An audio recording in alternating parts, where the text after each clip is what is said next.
What else you got for me?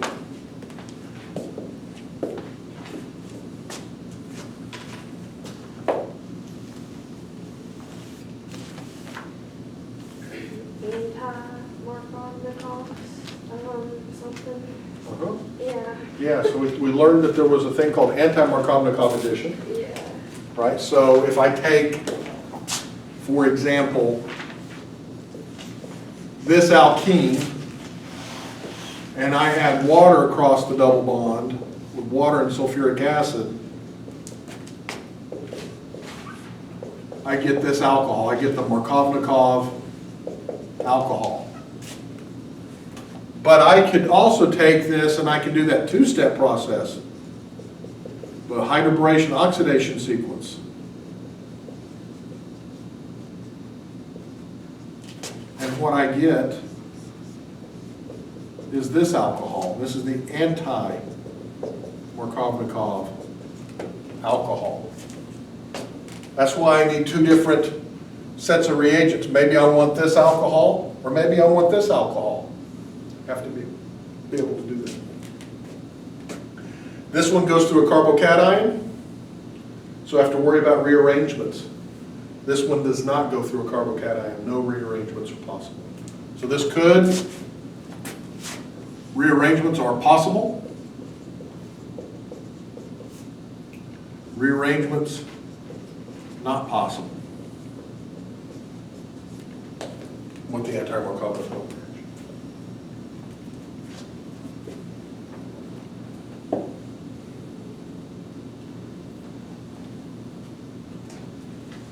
Don't forget, we also learned with SN1 and SN2, we learned that there were things that affected the rate other than just the rate equation, right? I mean, the rate equation tells us how to calculate the rate, but there are things that determine the rate of a reaction. So don't forget that the halogen matters. What happens as we go down the family of a halogen group? It becomes a better leaving group, so the reaction should go faster, right? So if I did, let's say I did some Williamson ether synthesis, where I took this sodium methoxide and I reacted it with iodomethane, or I took sodium methoxide and I reacted it with chloromethane, which one of those would you think would be the fastest? In both cases, the reaction is an SN2 reaction.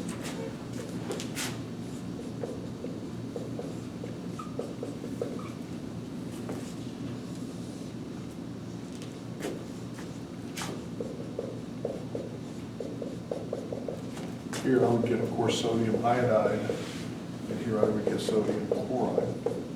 Which one of those reactions would go the fastest? Huh?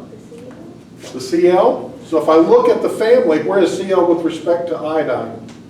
Right? It's the difference between iodine being a leaving group and chlorine being a leaving group. Which one is lower on the family? Iodine. And what do we know as we go down the family? It becomes a better leaving group. So iodine is a better leaving group than chloride. So which one of these now is going to go faster? The top one, right? All things being equal, the top one should go faster. What's the name of this reaction? Williamson ether synthesis. It's an SN2 reaction. It's a good way to make ethers. We'll talk a little bit about it today. And previously. I mentioned to you that you won't have to memorize a bunch of named reactions, but I'm just curious to see if you remember.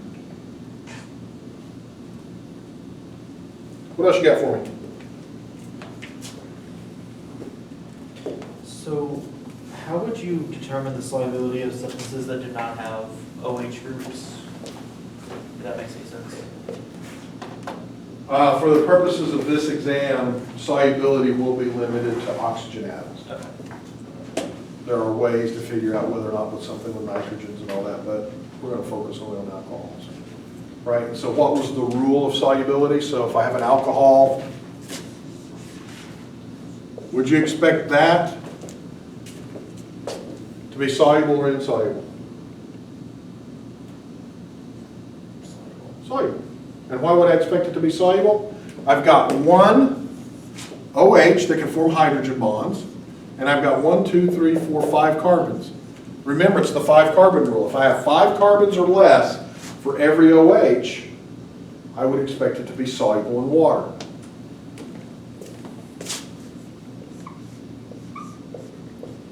What about this one?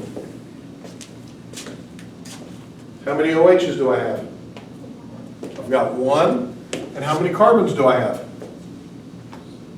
6. Does that satisfy my 6 carbon rule? Or 5 carbon rule? No. We would expect this to be soluble. We would expect this to be insoluble. It's a rule of thumb. It's not a law of nature, okay? But it's going to work for the example. Now let's suppose I take something that looks like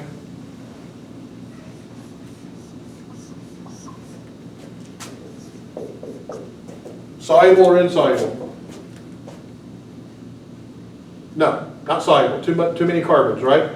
Now what happens if I do this, though?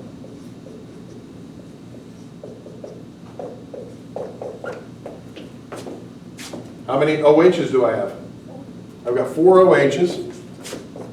How many carbons do I have? 1, 2, 3, 4, 5, 6, 7, 8, 9, 10. 4 to 10 is 2 OHs for every 5 carbons. Right? Does that satisfy my 5 carbon rule? You bet. Right? That is more oxygens than carbons. Right? You got to have 1 OH for every 5. I've got 2 for every 5. It's got to be better. Okay? So that's the solubility of alcohols.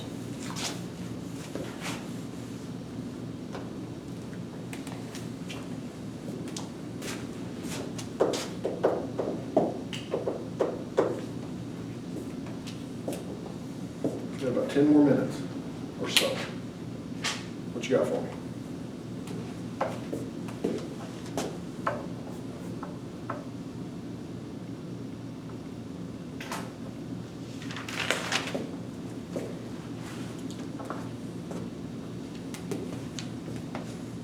Can we go over dehydrohalogenation? Dehydrohalogenation?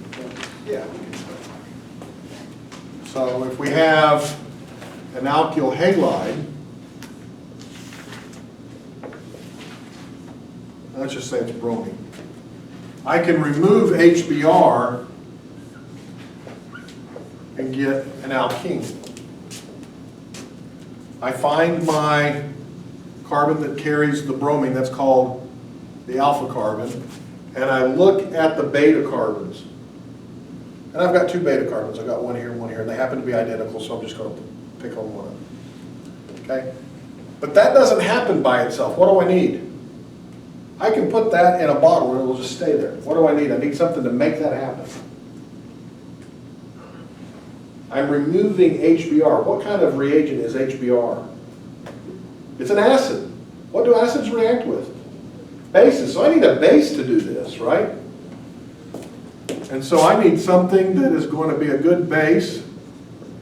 And I told you to do the dehydrohalogenation, you need a non-nucleophilic base. And for the purposes of this class, we're just going to focus on potassium terbutoxide. It's non-nucleophilic. It only acts as a base. It doesn't go after the carbon. It only reacts with the hydrogen. And so, and that's how that forms the alkene. Okay? Now, this one, doesn't matter which beta carbon you went after, you get the same product. So that's why I said let's just focus on one. But let's suppose that now we look at something a little different. Let's look at, just keep with a 6-membered ring. Let's keep with the bromine. Let's say I put a methyl group there. Let's say I react this with potassium terbutoxide. Right, so I've got a hydrogen here on, we'll call this beta 1, and I've got 2 hydrogens here. Let's call that beta 2. Which carbon is going to lose the hydrogen? Beta 1 or beta 2? Beta 1. Beta 1. Whose rule is that? Zaitsev's rule.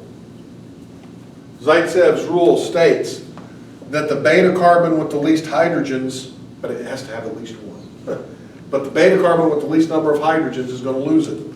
And so you would actually end up with this as your main product in that elimination. And the reason is because this gives me the most substituted alkene. If I eliminated from beta 2, and let me draw it as dotted line because it doesn't happen, I would end up with this alkene. This is a secondary alkene. This is a tertiary alkene. How do I determine secondary and tertiary? I look at the number of carbon atoms attached to the alkene. 1, 2, 3. Tertiary. How many here? 1, 2. Secondary. So that's not the product that I get. So that is Zaitsev's rule. Determines that for me. Good question.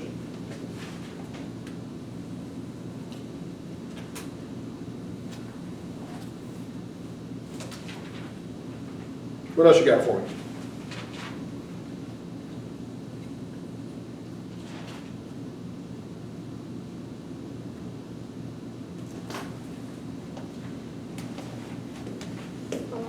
Can we go over our, you said everything that we went over today was fair game for the test, right? It is. Okay, can we go over that ortho and meta and para? Sure. stuff again? Sure. So we're talking about benzene.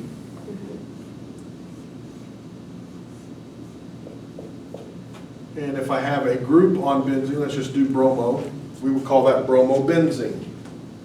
If I put a second group on there, I have different places I can put it. Notice I don't name that one bromobenzene. By definition, that carbon's number 1 no matter where I drew it. Right? But when I put a second halogen on there, I've got 3 possibilities.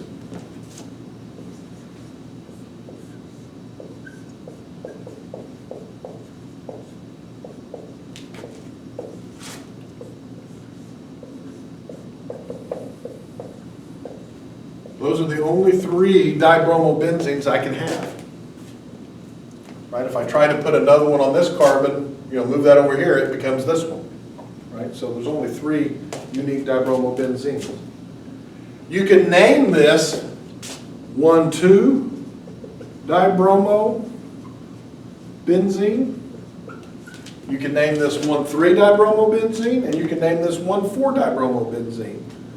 But organic chemists long ago decided that they weren't going to deal with all those numbers and stuff. And so they decided to call things, if they're in a 1,2 relationship, this is ortho. So this is ortho dibromobenzene.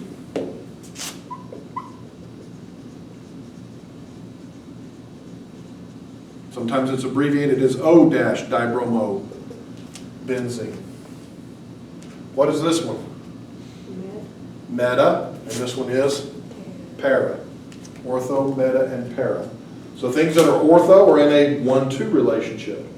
Things that are meta are in a 1,3 relationship. And things that are in a 1,4 relationship are para. Okay? So if you think of this as 12 o'clock, this is at 2 o'clock, this is at about 5 o'clock, and this is at about 6 o'clock. With respect to if you think about the hands on the clock. That is ortho, meta, and para.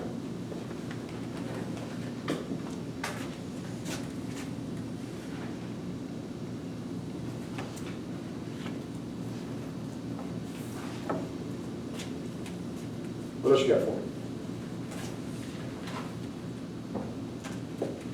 So, say like you're given like a bunch of alcohols and you're trying to assign them increasing or decreasing boiling point. How would you deduce that?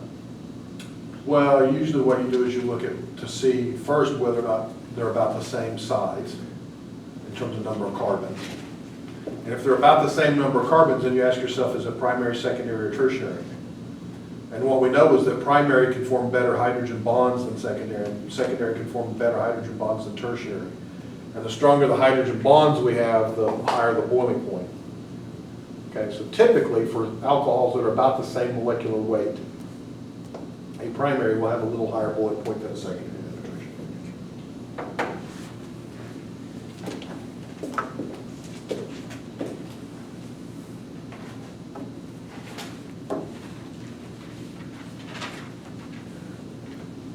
What else you got for me?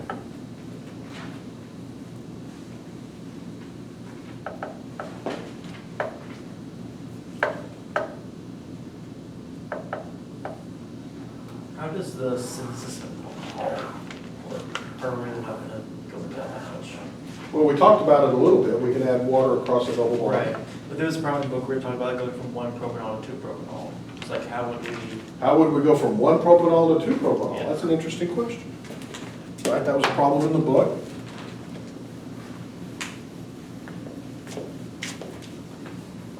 We didn't talk about it in class, but it's interesting. So let's take 1 propanol. And how would you convert that to 2 propanol? Have we learned a reaction that can take one alcohol to another? No. But I know how to make alcohols. And I know I can make alcohols a couple of ways. But one way to make them is by adding water across a carbon-carbon double bond, right? And so if I think about 2-propanol, I could make that if I had that, right? All I got to do is take that and add water and sulfuric acid, and I get that, right? But I don't have that. I've got 1-propanol. Well, can I get this from 1-propanol? Absolutely, right? All I got to do is dehydrate it, remove the water, right?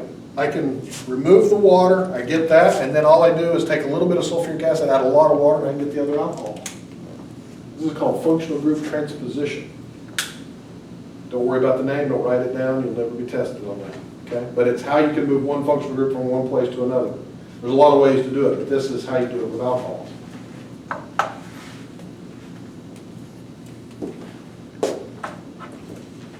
So I could convert an anti-Markovnikov alcohol into a Markovnikov alcohol in this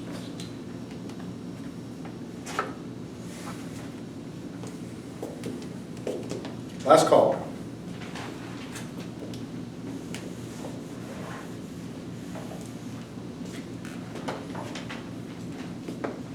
Yeah. what would cause like a haloalkene to not react by SN1 or SN2? What would cause a haloalkene? Alkene Yes, sir. or alkane? Alkene. The example in the book, it was from our book, it was like vinyl chloride. That was Vinyl chloride, Yeah, okay. that was the example we gave. So if you take vinyl chloride, it doesn't do the typical, it's not an alkyl halide. This is an sp2 hybridized carbon. So it can't do SN1 or SN2. SN1 and SN2 require an sp3 hybridized carbon. Okay? You've got to be able to get from the backside and kick out the leaving group, and you just can't do that from an sp2 hybridized carbon, okay, because of the orbital hybridization. Okay, so you've got to have an sp3 hybridized carbon for that to work. All right, study hard. Make sure you got good notes. Come to class with some models built, or pieces put together, I should say, so that you don't have to spend a lot of time putting pieces together. Relax. It's just a test. Easier said than done, I know. You'll do fine. Spend a little bit of time studying. We'll do this again tomorrow evening if you want to come ask additional questions. Or you can come to my office hours if the evening doesn't work for you. Just let me know what will work for you, and we'll go from there. Have a good evening. I don't know if the weather's going to be good or not tonight, but I hope so.